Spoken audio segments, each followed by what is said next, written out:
அப்படியே வாழை இலை போட்டு சாதத்தை வச்சு நம்ம சாப்பிட்டோம்னா அவ்வளோ ருசியாக இருக்குங்க. இலையில சாதத்தை ஆட் பண்ணிடலாம். இதுக்கு கீரை கடைஞ்சி சாப்பிட்லாம், அப்பளம் பொரிச்சு சாப்பிட்லாம், வடகம் பொரிச்சு சாப்பிட்லாம். ஆம்லேட் ரொம்ப நல்லாயிருக்கும். நான் இன்னைக்கு கீரை கடையிறதுக்கு கீரையை அவிய வச்சுருக்கேன். அதை கடைஞ்சி சாப்பிடணுங்க. ஒரு கரண்டி குழம்பு வச்சா போதும், ஒரு தட்டு சோறு சாப்பிடலாம். கீரை பொரியல், கீரை கூட்டு, கீரை கடைசல் எல்லாமே நல்லாயிருக்கும். ஹாய் ஃப்ரெண்ட்ஸ், எல்லோரும் எப்படி இருக்கீங்க? நல்லா இருக்கீங்களா? இன்றைக்கி சூப்பராட்டு மதியம் லஞ்சுக்கு சேமக்கிழங்கு போட்டு புளிக்குழம்பு வைக்க போகிறாங்க. எப்படி பண்ணுறதுன்னு பார்க்கலாம். வீடியோ முழுது ஸ்கிப் பண்ணாமல் பாருங்கள். வீடியோ உங்களுக்கு பிடிச்சிருந்துன்னா லைக் பண்ணுங்கள், ஷேர் பண்ணுங்கள், கமெண்ட் பண்ணுங்கள். முதல் முறையாக பார்க்காதா சப்ஸ்கிரைப் பண்ணி வைங்க. அப்போ தான் நாங்கள் போடுற வீடியோலாம் உடனே அப்டேட் ஆகும். இல்லை மோர் குழம்பும் வைக்கலாம், புளிக்குழம்பும் வைக்கலாங்க. ஃப்ரை பண்ணலாம். ஃப்ரை பண்ணாலும் ரொம்ப நல்லாயிருக்கும். இந்த மாதிரி இதான் சேமக்கிழங்குங்க. நிறைய பேர் கருணக்கிழங்கும் சேமக்கிழங்கும் வித்தியாசம் தெரிய மாட்டேங்குது. அம்மா இது சேமக்கிழங்குன்னு சொல்லுதாங்க. கருணக்கிழங்கை போட்டு புளிக்குழம்பு வச்சா சேமக்கிழங்குன்னு சொல்லுதாங்க. இதுதாங்க சேமக்கிழங்கு, பார்த்துக்கோங்க. இதை போட்டு இன்றைக்கி புளிக்குழம்பு வைக்க போகிறேன். மோர் குழம்பு வச்சாலும் நல்லாயிருக்கும். நான் கொஞ்சம் சளி இருக்கனால மோர் குழம்பு வைக்கல. இன்றைக்கி புளிக்குழம்பு வைக்க போகிறேன். இதை கொஞ்சம் வேக வச்சு எடுத்துக்கலாங்க. குக்கரில் நம்ம வேக வச்சுக்கலாம். ஒரு 4-5 விசில் விட்டு வேக வச்சுக்கணுங்க. நான் 2 பேருக்கு தந்தோடி எடுத்துருக்கேன். உங்களுக்கு எந்த அளவுக்கு தேவையோ அதுக்கு தந்தோடி எடுத்துக்கோங்க. ஒரு 4 விசில் விட்டு எடுத்துக்கலாங்க. மூடி வச்சு நம்ம குக்கர் அடுப்பில் வச்சுக்கலாம். குக்கர் அடுப்பில் வச்சுட்டு அடுப்பை ஆன் பண்ணிக்கோங்க. இப்போ புளியை ஊற போட்டுக்கலாம்.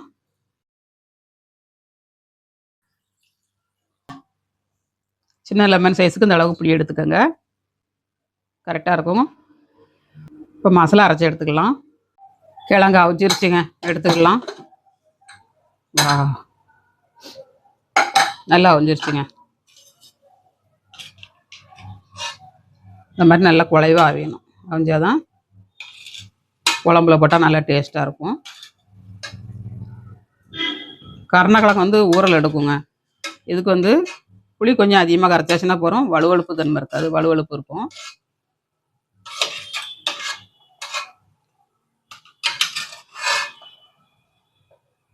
இது நல்லா ஆற விட்டு நம்ம தோலை உரித்து எடுத்துக்கணுங்க. சரிங்களா? சூப்பராக வந்துருச்சுங்க. நல்லா சாஃப்டாக வந்துருச்சு. இப்போ ஆறட்டும். இதுக்கு ஒரு தேங்காய் பேஸ்ட் அரைச்சி எடுத்துக்கலாங்க. சின்ன வெங்காயம் ஒரு கைப்பிடி அளவு போட்டுக்கோங்க. சின்ன வெங்காயம் நிறைய போடுங்க, ரொம்ப நல்லாயிருக்கும். அப்புறம் தேங்காய்ங்க, ஒரு 2 துண்டு தேங்காவை சின்னதாக கட் பண்ணி போட்டிருக்கேன். அப்புறமா பூண்டுங்க, ஒரு 4-5 பல்லு பூண்டு. அப்புறமா 1/2 ஸ்பூன் மஞ்சள் தூள் 1/2 ஸ்பூன் போட்டுக்கோங்க.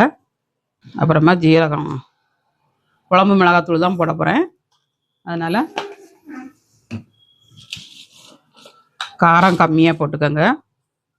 காரம் போடதாக இருந்தால் அதில் இருக்க காரமே போதும், வேஸ்ட்டாக சேர்க்கணுன்னு வேண்டாம். தேவைன்னா கொஞ்சம் போட்டுக்கோங்க. இப்போ மிளகு ஒரு 1/2 ஸ்பூனுங்க. எல்லாத்தையும் கொஞ்சம் தண்ணி விட்டு நம்ம அரைச்சி எடுத்துக்கலாம். தேங்காய் பேஸ்ட்டு அரைச்சி வச்சுங்க. இந்த மாதிரி நல்ல மையாக அரைச்சிக்கோங்க. புளிக்குழம்பு செய்கிறதுக்கு ஒரு ஃப்ரை பேன் அடுப்பில் வச்சுக்கோங்க. ஃப்ரை பேன் கடாய் எதுனாலும் வச்சுக்கோங்க. அடுப்பை ஆன் பண்ணிவிட்டு இதுக்கு தேவையான தாளசம் பண்ணிடலாம். தோலை உரித்து எடுத்து வச்சுக்கோங்க. குக்கரில் 5 விசில் விட்டு சேமக்கிழங்க தோலை உரித்து கட் பண்ணி வச்சுருக்கேன். முழுசாக இருந்ததுன்னா நீங்கள் அப்படியே போடுங்க, இல்லைன்னா கட் பண்ணி போட்டுக்கோங்க. 2 ஸ்பூன் எண்ணெய், 1/2 ஸ்பூன் கடுகு போட்டிருக்கேன். வெந்தயம் போடலை, நான் குழம்பு மிளகாத்தூளில் வெந்தயம் போட்டுக்கிறனால வெந்தயம் போடலை.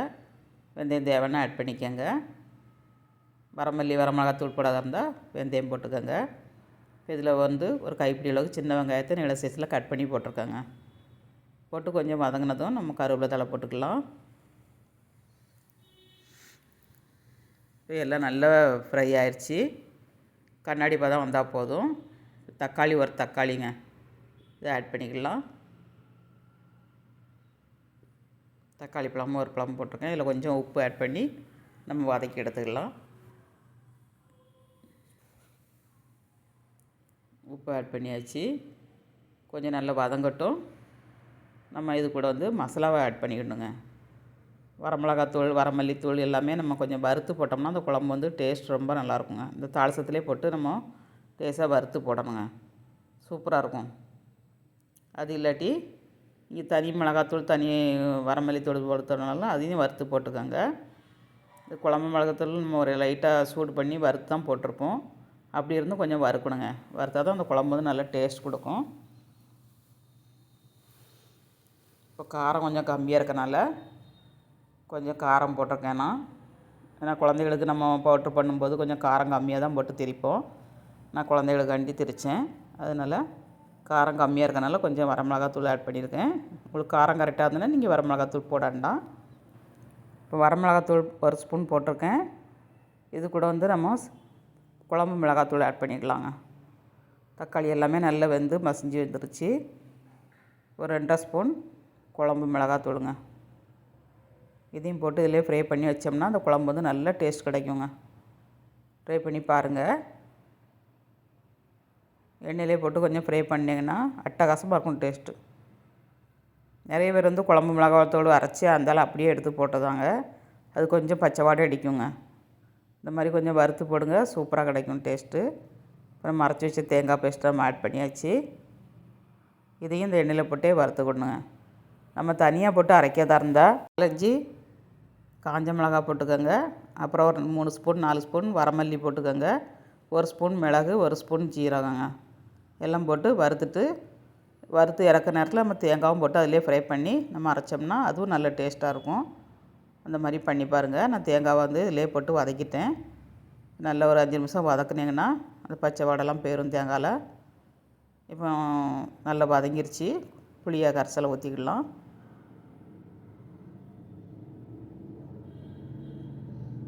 புளி கரைசலை ஆட் பண்ணியாச்சு. புளியை ஊற்றும்போது நமக்கு இந்த வலுவழுப்பு இருக்காதுங்க கிழங்குல. கருணக்கிழங்கு புளிக்குழம்பு, அப்புறம் சேமக்கிழங்கு புளிக்குழம்புலாம் கொஞ்சம் புளி அதிகமாக கரைக்கணும். கருணக்கிழங்கும் புளி அதிகமாக இருந்தால் தான் ஊறல் எடுக்காது. அதனால் கொஞ்சம் அதிகமாக கரைச்சிக்கோங்க. அதிகமாக ரொம்ப கரைக்கக்கூடாதுங்க. சிலவங்க வந்து ஒரு மாங்காய் சைஸில் போடுதாங்க புளி போட்டு கரைக்காங்க. கரைக்கும் போதே பல் கூச்சம் கொடுத்துருதுங்க. அந்த அளவுக்கு போடக்கூடாது. நம்ம நார்மலாட்டு ஒரு சின்ன லெமன் சைஸில் போட்டு நம்ம கரைச்சி ஊற்றினோம்னா கரெக்டாக இருக்கும். சாப்பிட்றதுக்கும் நல்லா டேஸ்ட்டாக இருக்குங்க. மசாலாவை நல்லா கரைச்சாச்சு. கரைச்சிட்டு தண்ணி விட்டு நம்ம போதுமான அளவுக்கு வச்சுட்டு உப்பு ஆட் பண்ணிவிடணுங்க. இப்போ சேமக்கிழங்கு ஆட் பண்ணிக்கலாம்.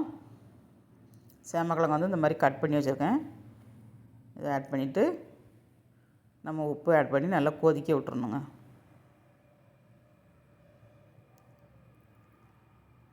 மூடி வச்சுக்கோங்க. ரொம்ப மூடக்கூடாது. மூடினீங்கன்னா பொங்கி சாடிடும் உங்களுக்கு. அதனால் கொஞ்சம் ஓப்பன் பண்ணி வச்சு நம்ம மூடி வச்சிடணுங்க. கொதிக்கிட்டு ஒரு 5 நிமிஷம் கொதிக்கிட்டு அப்புறம் பார்த்துக்கலாம்.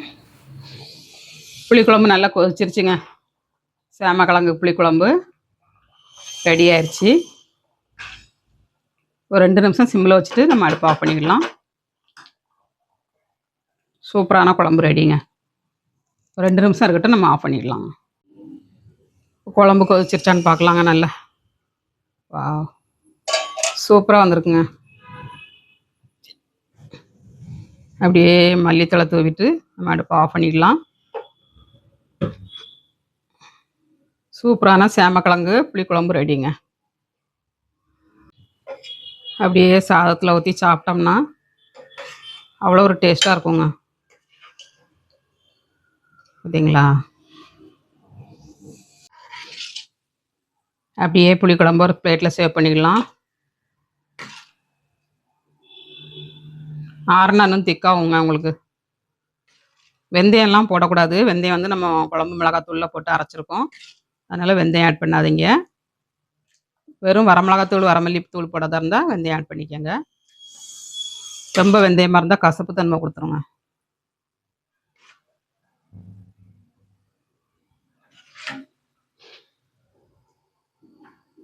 இந்த மாதிரி ஒரு தடவை செஞ்சு பாருங்க. செஞ்சு பார்த்துட்டு கமெண்ட்ஸ் பண்ணுங்கள்.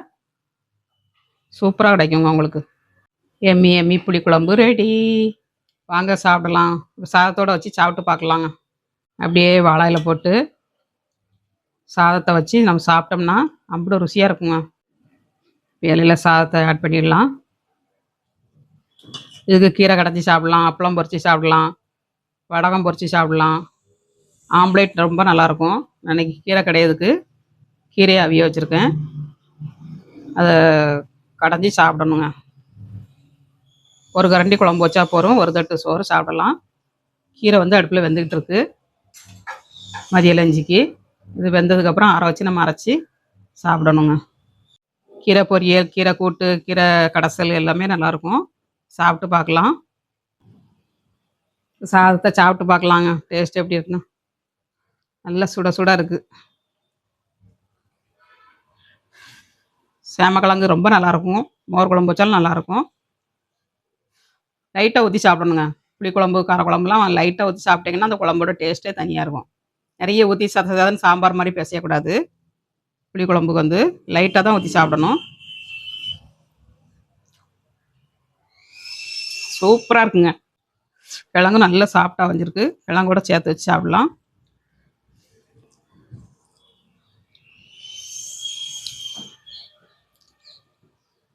வேற லெவலில் இருக்குங்க. ட்ரை பண்ணி பாருங்கள் நீங்களும். வீடியோ பிடிச்சிருந்தால் லைக் பண்ணுங்கள். மீண்டும் நெக்ஸ்ட் வீடியோவில் சந்திப்போம். பாய்.